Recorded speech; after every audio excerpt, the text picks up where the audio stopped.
নমস্কাৰ, মোৰ নাম বীৰেন ভাটুৱাৰ। মোৰ গোলাঘাট জিলা গমাৰিগুৰি উন্নয়ন খণ্ডৰ অন্তৰ্গত বেং গাঁও পঞ্চায়তৰ এজন মই কৃষক হওঁ, ৰূপান্তৰ কৃষক হওঁ। গতিকে মই আগত বহু দিনৰ পৰা 1988 চনৰ পৰাই মই কৃষি কৰ্মত জড়িত আৰু পৰিয়ালভিত্তিক কৃষি কৰ্মত জড়িত। আৰু মই বজাৰৰ পৰা কিছুমান বিলাহী যেনেকৈ নহওক আপোনাৰ শাক পাচলি খেতি আনি কবি চবি এনেকুৱা কৰোঁ, কিন্তু বৰ বিশেষ লাভৱান হোৱা নাছিলোঁ।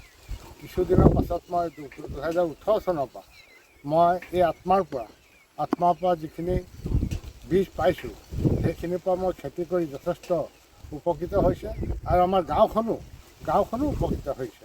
আৰু গাঁওখনত গোটেই পৰিয়ালকেন্দ্ৰিক তাৰমানে আমি খেতি কৰোঁ আৰু খেতি কৰি আমি যথেষ্ট লাভৱান হৈছোঁ। মই আশা কৰোঁ যাতে আত্মাই যিখিনি মোৰ গৃহত বা আমাৰ এলেকাত প্ৰশিক্ষণ কৃষকক দি আছে, তেনেকৈ আৰু কিছু প্ৰশিক্ষণৰ আমাৰ খুব বিজ্ঞানসন্মত প্ৰয়োজন আছে। অকল ৰবি শস্যই নহয়, হাঁহ কুকুৰা মৎস্য যেনেকৈ গাহৰি এইখিনি গৰু এইখিনি যদি প্ৰশিক্ষণ দিয়ে, নিশ্চয় আমাৰ এই গাঁওখনৰ লগতে আমাৰ ব্লকৰ প্ৰায় জেগাতে প্ৰত্যেক খেতিয়কেই উপকৃত হ'ব বুলি মই ভাবিছোঁ। গতিকে মই আশা কৰিছোঁ আত্মাৰ যোগেদি অসম চৰকাৰক যাতে এইখিনি খেতি যাতে প্ৰশিক্ষণ দি যাতে প্ৰত্যেক খেতিয়ককে উপকৃত কৰে, তাৰ কাৰণে মই আশা কৰিছোঁ।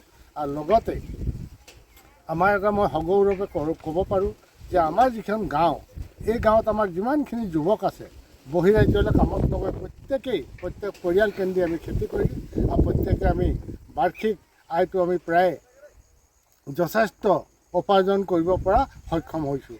গতিকে মই আশা কৰোঁ আমাৰ জিলাখনৰ যুৱচামক তথা আমাৰ অসমৰ যুৱচামক কৃষি কৰ্ম কৰিয়ে মানুহ যথেষ্ট উপকৃত হ'ব পাৰে। তাৰ আশাৰে সকলোকে মই বিনম্ৰেই এই যুৱচামক অনুৰোধ জনাইছোঁ, প্ৰত্যেকেই কৃষি কৰ্মত আহি যাতে অনুপ্ৰাণিত হওক আৰু নিজৰ স্বাৱলম্বী হওক আৰু আমাৰ ওচৰ চুবুৰীয়া গাঁওখনকো স্বাৱলম্বী কৰে, এয়াই মই আশা কৰিছোঁ। আৰু ইয়াকে কৈ মই সামৰণি কৰিছোঁ।